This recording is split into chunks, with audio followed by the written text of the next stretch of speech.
Hey guys, welcome back to the channel. So today we are going to be doing an AC service. Now it's finally getting warm in Chicago and people are turning on their air conditioners and they're finding them to be either, not cooling as well or just lacking a little bit of efficiency. So behind us we have a Acura TL, and what we're going to be doing is hooking up our AC machine. Now this is going to be more of a shop style video, guys. I know you guys are not going to have this AC machine to be able to do this like I would in a shop, but I'm just going to kind of make this video to show you what shops do and why they charge what they charge when they do your AC service. So with that said, let's go ahead and begin. I'm going to show you guys the AC machines to start off with. Alright guys, so most shops are going to have AC equipment like this. This one is a Robin air machine, and these are pretty standard. What these machines do is they will evacuate the system, take out the old refrigerant, they will clean the refrigerant, they will also put the system under a vacuum, they will also do vacuum testing on the system, and they do refill services. Now this is pretty easy going here. You have your two gauges, your low and your high, and then you have your little control panel here. You would turn on the machine here normally. Now the reason why I'm not turning this machine on just yet is this machine can be very loud. It always has a fan blowing, so I'm just wanting to show off the machine before we go ahead and begin the process. Now most of these machines will have your two lines right here. You'll have your tank in the back and things of that nature. Now this machine automatically drains oil, so you will have your old oil catch right here up front. As you guys can see, I forgot to drain it last year, so I'm gonna have to drain that. And then we have our new oil fill here with dye that we inject into the system. So I just kind of wanted to show you guys how the AC machine is that we use. Now let me take you over to the car and show you some other things. Alright guys, so now we're at our car. Now the thing that you're going to be looking for when you're on your car are typically three things. First thing is your low port, second thing is your high port, and the third thing is your AC sticker to figure out how much refrigerant the car takes. Now basically for your AC service ports, your high and your low, every car is typically different. They're normally located somewhere around the engine bay. What I typically like to do is I will kind of find my AC lines from the firewall and kind of follow them back, and then you'll usually find them. Now for this car it's a little tricky. My low side port is right here. It's very easy to find and spot. They even put a blue cap on there for you to spot it. But my high side, I kind of followed my lines everywhere. I couldn't find it. I had to remove a little plastic cover, and it's located right here, so it's right up front. Now not a lot of cars do this up front thing anymore. This is an older car, that's why it has it up front. But they can vary too, guys. These things can be all over the engine. Just kind of got to Google it or figure it out. There's no guide on there that says it's here or it's there, and there's not a standard place where they put them. The most standard you can get on these is they put the low side on the low side port somewhere on the low side line, and they put the high side port somewhere on the high side line, and it could be kind of anywhere depending on where they route the line. That's kind of as standard as you can get on these. Now the other thing that you're going to want to be looking for is most cars will have a sticker or a label. Let me cover up the light here, maybe you guys can see. It'll say air conditioning system, and it'll give you specs and things of that nature. So you want to make sure that you know where that is. Once you have those three things identified, then you're ready to begin. Now here's the thing with this: make sure you double check your AC numbers as far as how much to fill it. If you overfill the system, guys, you can easily damage it. AC systems have these pop valves that once the system increases to a certain pressure, that pop valve will break off on the compressor, and that compressor is no longer usable. It'll just become trash. So you want to be very, very careful with that, and you also don't want to blow up any major components like your evaporator or things like that. Now that safety valve should typically rupture before anything else on the system breaks, but sometimes on an older car that valve may not work correctly and it won't rupture, and you might wind up damaging something else. So just be mindful of that. Alright guys, so I went ahead and I showed you my AC machine and how that basically functions, and I showed you what you're looking for on your car. Now the information for the car for your AC ports or how much it takes in your system, you can usually Google it. You may be able to find it. You have to do a little bit of digging if you don't have the sticker on the car. And for the ports, like I said, there's a general rule. They're located within the lines, but those lines can be routed anywhere, so it is kind of like a hunting season for you to figure out where everything is. Now that we've discussed those two items, the one thing that I do want to say is that you guys are probably not going to like this video because you're not really getting a how-to for at home. Now, I'm showing you guys the shop side because that's what I have. I don't have the little cans that you guys would normally have at home. If I do wind up buying one, sometime, later in the future, and I'll kind of show you guys how to do that on one of my personal cars, and I won't actually be doing it, just kind of showing you the steps. But for right now, this is going to be how to do it in the shop with a shop machine. If you do use the cans, I will give you a little bit of warning, guys. I've used them in the past. When I started off in this business and I couldn't afford an AC machine, I did use cans, but you always got to be very careful. I made sure that I did not exceed what I was putting in. And sometimes with the cans it's very difficult because usually it's a 12-ounce can, and let's say you got a system that takes 22 ounces, you're going to need about 2 cans, and it's very difficult to measure 22 ounces evenly. If a system took 24 ounces, then it's a lot easier to fill up because you just use 2 cans until they're empty, and you know what your system has. You just got to make sure your system is empty beforehand. But what typically happens with cans is people overfill them or they underfill them. Those little gauges that come with those little kits are not necessarily the greatest because they only give you a red, a green, and a yellow marker on there, and the gauge is kind of, cheesy at best. So be very careful when using a can. I will try to make a video on that eventually, guys, but for right now, we're going to be showing you this method. So let's go ahead and begin. I'm going to turn on my AC machine, let everything boot up, and then I'll be right back with you guys. So we're back at our AC machine and we are going to turn this bad boy on. Now you guys are going to be hearing the fan in the background. It's very, very loud. So throughout the video, as this machine is going to be running, this is the noise that you will be hearing. Hopefully it's not too loud because I really haven't heard it on camera before. It's my first time filming this. So I'm going to give this a couple minutes to boot up and then I'll be right back with you guys. Okay guys, so my AC machine is booted up. As you guys can see, I have my charge in there, so my tank is good and ready to go. So what I'm going to do and where I'm going to start off at is I'm going to remove my caps, and this one's going to be a little bit difficult. I might have to switch hands here because this one I can tell you has probably not been serviced in a while.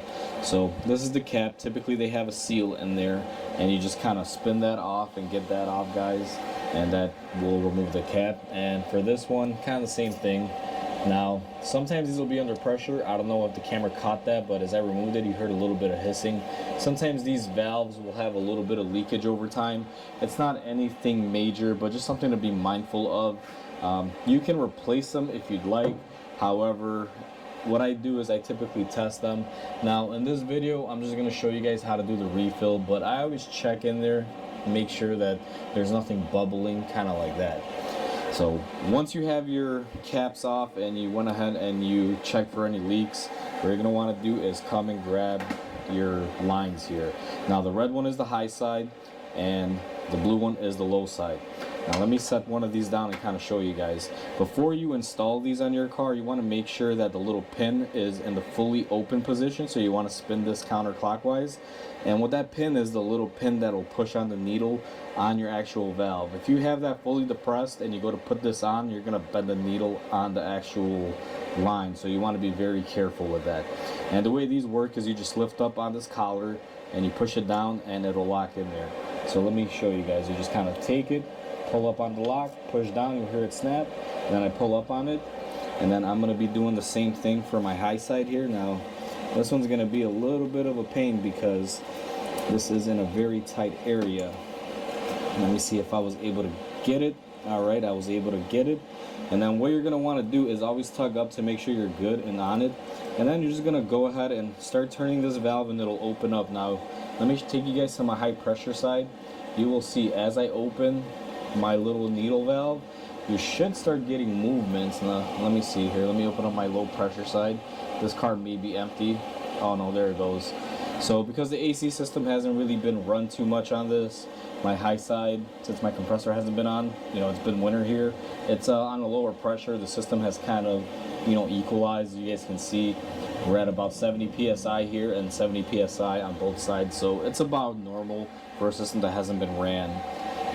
Once you open up your valves, and what I mean by opening up the valves, guys, is when you screw this down, there is a little pin in there that'll drive down the little needle in the line, therefore allowing access to everything in there. Now, one thing with these is you don't want to crank these down. When you open them up, just go lightly.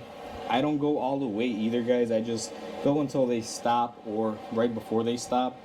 Alright guys, so our lines are all hooked up. We opened our valves. It's feeding to the machine. Our pressures are up. We're going to go ahead and set up the machine. Now, I'm going to be using the automatic function on this machine, guys. It does everything for me. It'll evacuate it, vacuum it, test it, and everything automatically. So we're going to go ahead and hit auto. And we're going to give it a second here. It loads up. And once we do that, now I'm going to give it a 15-minute vacuum time. I haven't opened up the system or anything, so basically 15 minutes is good enough for me to start diagnosing, to test to see if there's leaks or see if the system is low. That way you're not, wasting 45 minutes to an hour doing a vacuum to figure out you have a leak. This is the better way to do it. Just, 15 minutes quick in and out. And then if it has a leak, you didn't waste an hour waiting for the machine. If I open up the system, I'll typically vacuum it out for about 45 minutes to an hour. But I try not to keep AC systems open for long. If I have to replace a line or a compressor, I make sure I do it real quick, meaning I have the part here, I tear it apart, put it together, and I run a vacuum as fast as I can. So I set that up for 15 minutes. We're going to go ahead and turn on our leak test. So we're going to put that in the on position. Now this car takes 22.9 ounces. When you convert it, it comes out to 1043 on the fill up on pounds. And we're going to want to fill this from both low and high sides. So we're going to choose both sides. Then we're going to go ahead and hit enter. It takes a second, and this machine's kind of tricky. It's going to prompt me another screen before it starts. You will walk away and forget to do that, and you'll be wasting time because it won't do anything. So what it's gonna do now, just to kind of let you guys know, is it's gonna start sucking out refrigerant, and it's gonna start measuring. Once it does that and there's no more refrigerant in the system, it's gonna go ahead and put the system under a vacuum for about 15 minutes. After the vacuum, what it does is it's going to perform a leak test. Now, how this performs a leak test is after the system is in negative pressure. If you guys can kind of see on the gauge here, we have our negative pressure caps. Once the system is in negative, it'll hold vacuum, and it'll basically wait 5 minutes to see if that vacuum changes sporadically, and that'll indicate you have a leak. If that happens, the machine will warn you, be like, can't fill up, you have a leak. If it doesn't, it'll ask you, do you want to proceed and add oil? Now, I'm going to let it run. It's going to take about 15-20 minutes for it to do its thing here, guys. And then once I'm back up on the fill up screen, before we fill it up, I'll bring you guys back in. Because right now, all I'm going to be doing is walking away from this thing, letting it run. And, when it beeps, I'm going to come back. Alright guys, just to kind of keep you guys in tune, I'm currently still under a vacuum. It's going to take about 11 more minutes. It sucked out the refrigerant and everything, and now it's running its vacuum time to seal off the system and burn off any impurities. And if you guys can see, my gauges are at 0. They're pegged out. Basically, after it's done vacuuming, the way it does its testing is these needles have to stay there for about 5 minutes and not move. And if one of them moves a little bit too much, or whatever the case might be, depending on how the machine is programmed, it'll give me that trip fault code. And it'll say, hey, sorry, can't fill up the system. Now, one thing to note too, while it was vacuuming, our oil level has risen a little bit, meaning we sucked out a little bit of oil with the actual vacuuming procedure. So we're also going to be adding some oil with dye into the system. So it'll probably take about another 10 minutes or so, and then I'll be back with you guys. I just kind of want to give you an update so you guys can kind of see what I'm looking at when I typically do this. Alright guys, so it's been about 10-15 minutes, and you guys can see here now this is asking me my drain amount. The way that we determine our drain amount is we look at this when we started. So I have gone up about an ounce. So we need to inject about an ounce of oil in there. Now, the oil already has the green dye in it. I kind of showed you guys earlier. It's right back there. The machine will automatically inject it. So let's go ahead and do 001 here.